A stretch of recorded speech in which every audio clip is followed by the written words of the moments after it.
Thank you. মাননীয় speaker, আপনাকে ধন্যবাদ। মাননীয় স্পিকার, এখন চলছে রাষ্ট্রপতির ভাষণের উপর আলোচনা।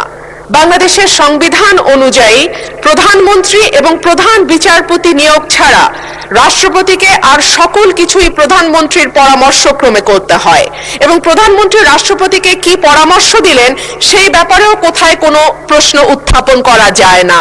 সে কারণেই দীর্ঘদিন ধরে রাষ্ট্রপতি এবং প্রধানমন্ত্রীর ক্ষমতার ভারসাম্য আনবার ব্যাপারে বারবার আলোচনা হয়েছে। সরকারি দল, বিরোধী দল, 24-এর অভ্যুত্থানের আগে পরে সকল সময় বলা হয়েছে যে রাষ্ট্রপতি এবং প্রধানমন্ত্রীর ক্ষমতার ভারসাম্য আনা হোক। বিএনপি তার ভিশন 2030 এবং 31 দফাতেও এই ব্যাপারে সুনির্দিষ্ট প্রস্তাব রেখেছে।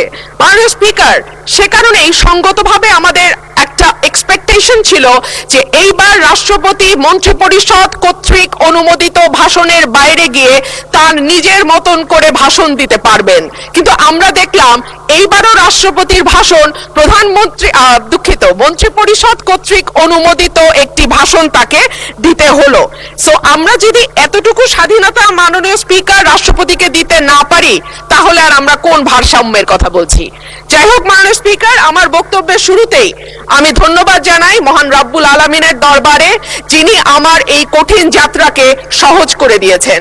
আমি তারপরে ধন্যবাদ জানাই আমার অসংখ্য নেতাকর্মী, যারা নানান ভাবে বঞ্চিত হয়ে ভয় ভীতির মধ্যে দিয়ে আমার নির্বাচন করেছে, দল থেকে বহিষ্কার হয়েছে, কিন্তু তারা আমাকে ছেড়ে যায় নাই। তাদের সকলের কাছে আমি কৃতজ্ঞ। মাননীয় স্পিকার, আমি আরো ধন্যবাদ জানাই বিএনপিকে আমাকে মনোনয়ন না দেবার জন্য। আমাকে মনোনয়ন না দেওয়ার কারণেই আমি বুঝতে পেরেছি বাংলাদেশের টেকনাফ থেকে তেঁতুলিয়া কত লক্ষ মানুষের ভালোবাসা, দোয়া, সহযোগিতা আমার পাশে ছিল। একটা দলীয় গণ্ডির মধ্যে থেকে নির্বাচন করলে এটা বুঝবার সৌভাগ্য আমার হতো না। মাননীয় স্পিকার, আমি গভীর শ্রদ্ধার সঙ্গে স্মরণ করি দেশনেত্রী, 3 বারের সাবেক প্রধানমন্ত্রী বেগম খালেদা জিয়াকে, যিনি আমাকে স্নেহ দিয়ে রাজনীতিতে এনেছিলেন, এবং আমি বিশ্বাস করি তার অপূর্ণতা এই সংসদে কোনো দিন পূরণ হবে না। মাননীয় স্পিকার, হাজার মানুষের আত্মত্যাগ, তার ফসল হচ্ছে আজকের এই সংসদ। এই মানুষগুলো কারা, যাদের আত্মত্যাগের বিনিময়ে আমরা আজকে কেউ মন্ত্রী, কেউ এমপি, কেউ সরকারি দল, কেউ বিরোধী দল হয়ে এসে সংসদে বসেছি? মাননীয় স্পিকার, তাদের স্বপ্ন কি ছিল? তারা জানতো তাদের এই আত্মত্যাগের বিনিময়ে তারা কিন্তু কেউ মন্ত্রী হবে না, এমপিও হবে না। তারা ছিল সাধারণ মানুষ, একেবারে খেটে খাওয়া সাধারণ জনগণ বাংলাদেশের। তারা একটা স্বপ্ন দেখেছিল, একটা নতুন বাংলাদেশ তৈরির স্বপ্ন, একটা নতুন রাজনীতি নির্মাণের স্বপ্ন, একটা নতুন চিন্তার জন্ম দেওয়ার স্বপ্ন, এবং সর্বোপরি সকলের জন্য যেই ভীষণ রকম বৈষম্য আমরা দেখেছি গত কয়েক বছর, সেখান থেকে মুক্ত হয়ে সকলকে নিয়ে, সকলকে একসাথে করে একটা বাংলাদেশের স্বপ্ন। সেই সকল মানুষের কাছে আমি এবং আমি বিশ্বাস করি আমার সহকর্মী এই সংসদ সদস্যরা সকলেই কৃতজ্ঞ। মাননীয় স্পিকার, শহীদদের যে প্রত্যাশা নিয়ে গণ অভ্যুত্থান, সেই প্রত্যাশা কিন্তু বায়বীয় বা অলীক কোনো বিষয় ছিল না। এখনো যদি আমরা দেয়ালে দেয়ালে তাকাই, আমরা দেখব তারা তাদের স্বপ্নের কথা দেয়ালে লিখে গেছে। উই ওয়ান্ট জাস্টিস, কিংবা দেশটা কারো বাপের না, তুমি কে আমি কে, বিকল্প বিকল্প। আসছে ফাগুন, আমরা হব দ্বিগুণ। শোনো মহাজন, আমরা অনেকজন। Change the rules, be a voice not echo. দিনে নাটক, রাতে আটক, নাটক কম করো প্রিয়। হামাক ব্যাটাক মারলু কেন? এমন হাজার প্রশ্ন, লক্ষ জিজ্ঞাসা। এই লড়াইটা কেবল একটা সরকার পরিবর্তনের লড়াই ছিল না মাননীয় স্পিকার। যেই কথাটি আমি বলেছি, একটা স্বপ্ন, একটা নতুন বাংলাদেশ, সকলকে নিয়ে সকলের বাংলাদেশ গঠন করবার একটা স্বপ্ন নিয়ে এই গণ অভ্যুত্থান হয়েছিল। মাননীয় স্পিকার, আমরা স্বপ্ন দেখেছিলাম ধর্ম, বর্ণ, জাতিগোষ্ঠী বা লৈঙ্গিক পরিচয়ের ভিত্তিতে কাউকে অপর বা আদার করে দেয়া হবে না। মাননীয় স্পিকার, আমি খুব বিনয়ের সাথে বলি, এই আন্দোলনের সম্মুখ সারিতে ছিলেন নারীরা। এক ঝাঁক নতুন প্রজন্মের তরুণ মুখ আমরা পেয়েছিলাম। সেই নারীরা 1 বছর পার না হতে হারিয়ে গেলেন কেন 7 জন নারী সাংসদের এই সংসদে, সেই প্রশ্নটা আমি আপনাদের কাছে রেখে যাচ্ছি। মিছিলের সামনের সারিতে নারীর প্রয়োজন হয়, পুলিশের টিয়ার শেল লাঠিচার্জের সামনে নারী ঢাল হয়ে দাঁড়ায়, অস্থির সময় নারীর সাহায্য ছাড়া পার হওয়া যায় না, আর সবকিছু যখন ঠিক হয় তখন নারী হয়ে যায় ট্রোলের বস্তু। নারীর পোশাক, নারীর চেহারা, নারীর কথা, নারীর হাসি সবকিছুই তখন হাসির খোরাকে পরিণত হয়। মাননীয় স্পিকার, আমি আপনার মাধ্যমে আজকের সংসদে আরেকটি কথা বলে যাই। 52% মানুষকে পেছনে ফেলে নতুন বাংলাদেশ রচনার কোনো চিন্তা যদি কেউ করে থাকে, সেটা কখনো সম্ভব না, কোনো দিন সম্ভব না। মাননীয় স্পিকার, রাষ্ট্রপতি ভাষণের 5 নম্বর প্যারায় বলা হয়েছে, বিবিএস এর চূড়ান্ত হিসাব অনুযায়ী জিডিপি প্রবৃদ্ধির হার 3.49%।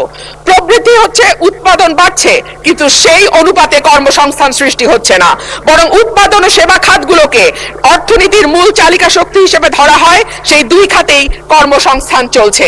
একে চাকরিবিহীন প্রবৃদ্ধি বলে, যা দীর্ঘমেয়াদে অর্থনীতির স্থিতিশীলতা, অন্তর্ভুক্তিমূলক প্রবৃদ্ধির জন্য একটি বড় ঝুঁকি। দেশে শিক্ষিত বেকারের সংখ্যা বাড়ছে, অন্যদিকে দক্ষতার অভাব এবং ভাষাগত দুর্বলতার কারণে বড় বড় প্রতিষ্ঠানগুলো বাধ্য হচ্ছে অন্য লোক নিয়োগ দিতে, অর্থাৎ কর্মমুখী শিক্ষা দিয়ে চাকরির জন্য প্রস্তুত করতে আমরা ব্যর্থ হচ্ছি। মাধ্যমিকের নিচে শিক্ষাগত যোগ্যতা থাকা ব্যক্তিদের বেকারত্বের হার যেখানে 3.01%, সেখানে উচ্চ ডিগ্রিধারীদের ক্ষেত্রে এটি 8.7%। ভাষণের 6 নম্বর প্যারায় মূল্যস্ফীতির কথা বলা আছে। বিবিএস এর সর্বশেষ হিসাব অনুযায়ী চলতি বছরের ফেব্রুয়ারি মাসে দেশের খাদ্য মূল্যস্ফীতি দাঁড়িয়েছে 9.30%, যা গত 13 মাসের মধ্যে সর্বোচ্চ। উচ্চ খাদ্য মূল্যস্ফীতির কারণে বিশ্ব ব্যাংকের ঝুঁকিপূর্ণ দেশগুলোর লাল তালিকায় অলরেডি বাংলাদেশের নাম গেছে। এর সরাসরি প্রভাব পড়ে নিম্নবিত্ত এবং মধ্যবিত্ত মানুষের ওপর, যাদের মোট আয়ের 2/3 থেকে অর্ধেক পর্যন্ত খাবার কিনতেই চলে যায়। ক্রমাগত মূল্যস্ফীতি দারিদ্র বাড়ায়, পুষ্টিহীনতা তৈরি করে এবং আগামী প্রজন্মের মেধা বিকাশে সরাসরি প্রভাব রাখে। মাননীয় স্পিকার, প্যারা 7-এ রাষ্ট্রপতি 19 ফেব্রুয়ারি পর্যন্ত বৈদেশিক মুদ্রার যে রিজার্ভ, সেটা দাঁড়িয়েছে $34.78 বিলিয়ন বলে ঘোষণা করেছেন। এই বৈদেশিক মুদ্রা আয়ের প্রধান খাত হলো পোশাক রপ্তানি। এরপর আছে প্রায় 1 কোটি প্রবাসীর পাঠানো রেমিটেন্স, বৈদেশিক ঋণ, ফরেন ডাইরেক্ট ইনভেস্টমেন্ট বা এফডিআই, বৈদেশিক অনুদান ইত্যাদি। একক শিল্প হিসেবে তৈরি পোশাক খাতের উপর অতিরিক্ত নির্ভরতা, বৈদেশিক ঋণ বেড়ে $113.51 বিলিয়ন হওয়া, এফডিআই এর ক্রমাবনমন ইত্যাদিকে মোকাবেলা করতে হলে রফতানি পণ্যের বহুমুখীকরণ, বিনিয়োগ বান্ধব পরিবেশ তৈরি, বিদেশে দক্ষ শ্রমশক্তি প্রেরণের কোনো বিকল্প নাই। সম্প্রতি সিপিডির সম্মানীয় ফেলো প্রফেসর মোস্তাফিজুর রহমান বলেন, ভবিষ্যতে ঋণ পরিশোধের চাপ আরো বাড়বে, তাই এখন থেকেই আয় বাড়ানোর দিকে নজর দিতে হবে। রপ্তানি ও প্রবাসী আয়ের প্রবাহ শক্ত না হলে এই চাপ সামাল দেয়া সত্যিই কঠিন। পাশাপাশি হুন্ডি ও অর্থ পাচার বন্ধে কঠোর ব্যবস্থা নেওয়ার কথা বলা হয়েছে। গত 15 বছরে দেশ থেকে যে বিপুল পরিমাণ টাকা পাচার হয়েছে, যার পরিমাণ কেন্দ্রীয় ব্যাংকের হিসাব মতে $23,400 কোটি, সেটি ফেরত আনা না গেলে কিংবা ব্যাংক খাতে থাকা 6 লক্ষ কোটি টাকার খেলাপি ঋণের পরিমাণ কমিয়ে আনা না গেলে অর্থনীতির পুনরুদ্ধারের কোনো পরিকল্পনাই কাজে আসবে না। পাচারকৃত টাকার 75% যায় ওভার অ্যান্ড আন্ডার ইনভয়েসিং এর মাধ্যমে। গত 10 বছরে এই ওভার অ্যান্ড আন্ডার ইনভয়েসিং এর মাধ্যমে পাচার হয়েছে $68 বিলিয়ন। সুতরাং এই মিথ্যা ইনভয়েসিং বন্ধ করা না গেলে টাকা পাচারও বন্ধ সম্ভব নয়। মাননীয় স্পিকার, রাষ্ট্রপতি তার ভাষণে বাংলাদেশ ব্যাংক, রাষ্ট্রায়ত্ত ও বেসরকারি ব্যাংক, বীমা, আর্থিক প্রতিষ্ঠান ও পুঁজিবাজারের সঙ্গে সমন্বয়ের মাধ্যমে সার্বিক তদারকি উন্নতকরণ, আমানতকারীদের সুরক্ষা নিশ্চিত, খেলাপি ঋণ হ্রাসে গুরুত্ব দেওয়ার কথা বলেছেন। যে কোনো দেশে কেন্দ্রীয় ব্যাংক হলো আর্থিক প্রতিষ্ঠানের নিয়ন্ত্রক সংস্থা, এটি সরকারের ব্যাংক হিসেবে কাজ করে। দক্ষিণ এশিয়ার দেশগুলোর দিকে তাকালে দেখা যায় কেন্দ্রীয় ব্যাংকে প্রিন্সটন বা ক্যালিফোর্নিয়া থেকে পিএইচডি করা উচ্চ ডিগ্রিধারী মানুষজন, অভিজ্ঞতা সম্পন্ন লোকজন নিয়োগ পেয়েছেন। অন্যদিকে বাংলাদেশে নতুন সরকার গঠনের পর যিনি নিয়োগ পেয়েছেন, তিনি হলেন বিএনপির নির্বাচন পরিচালনা কমিটির সদস্য এবং একজন সোয়েটার ফ্যাক্টরির এমডি। মাননীয় স্পিকার, আমি আপনাকে অনুরোধ করব আমার সময় 2 মিনিট বাড়িয়ে দিতে। মাননীয় স্পিকার, একই ঘটনা আমরা বিশ্ববিদ্যালয়ের উপাচার্য নিয়োগের ক্ষেত্রেও দেখেছি। সবগুলো বিশ্ববিদ্যালয়ে দলীয় ভিসি প্রভিসি নিয়োগ দেওয়া হয়েছে। দল করা দূষণীয় কিছু নয়, কিন্তু দল না করলে যদি নিয়োগ না হয় সেটা দুর্ভাগ্যজনক। দলদাস শিক্ষকদের হাতে। ধন্যবাদ মাননীয় সদস্য। মাননীয় সদস্য, মাননীয় চিফ হুইপের অনুরোধে অলরেডি আপনাকে আজকের দিনের মধ্যে সর্বোচ্চ সময় দেয়া হয়েছে 10 মিনিট। আপনার বক্তব্যের ফ্লো যেন ঠিক থাকে সেজন্য টানা 10 মিনিট দেওয়া হয়েছে। মাননীয় সদস্য, আপনাকে অসংখ্য ধন্যবাদ। আমাদের মাননীয় সদস্য,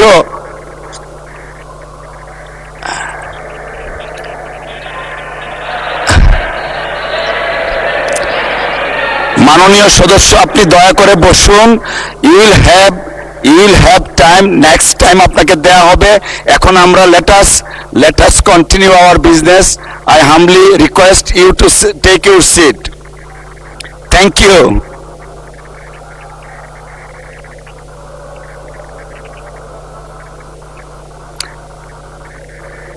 উনি তো স্বতন্ত্র। আচ্ছা ঠিক আছে, 1 মিনিট দেওয়া হলো আপনাকে। মাননীয় স্পিকার, আপনাকে অসংখ্য ধন্যবাদ। মাননীয় স্পিকার, রাষ্ট্রপতির ভাষণে উঠে এসেছে অলিগার্কিক কাঠামো ভেঙে জনগণের অংশগ্রহণ নিশ্চিত করা, বিনিয়োগ নির্ভর অর্থনীতি তৈরি করা। আশা করব আগামীতে সালমানের জায়গায় সাইফুর এসে বসবে না। আশা করব বিনিয়োগ বান্ধব পরিবেশ তখনই হবে যখন আমরা আমলাতান্ত্রিক জটিলতা কমিয়ে বিদ্যুৎ গ্যাসের নিরবচ্ছিন্ন সরবরাহ নিশ্চিত করতে পারবো, ঘুষ দুর্নীতি কমিয়ে একটা ওয়ান স্টপ সার্ভিসের ব্যবস্থা করতে পারবো। পাতানো নির্বাচন বলতেই 14, 18, 24-এর কথা আসে মাননীয় স্পিকার, কিন্তু গত কয়েকদিন আগে পত্রিকায় যেটা স্পষ্টভাবে এসছে 2008 সালের নির্বাচন মাননীয় স্পিকার, সেটিও কোনো নিরপেক্ষ নির্বাচন ছিল না। 2008 সালের নির্বাচনেও একরকম পাতানো খেলা এবং ভেতরের নানান নকশার মাধ্যমে এক দলকে একেবারে ব্রুট মেজরিটি দিয়ে সংসদে আনা। ধন্যবাদ মাননীয় সদস্য।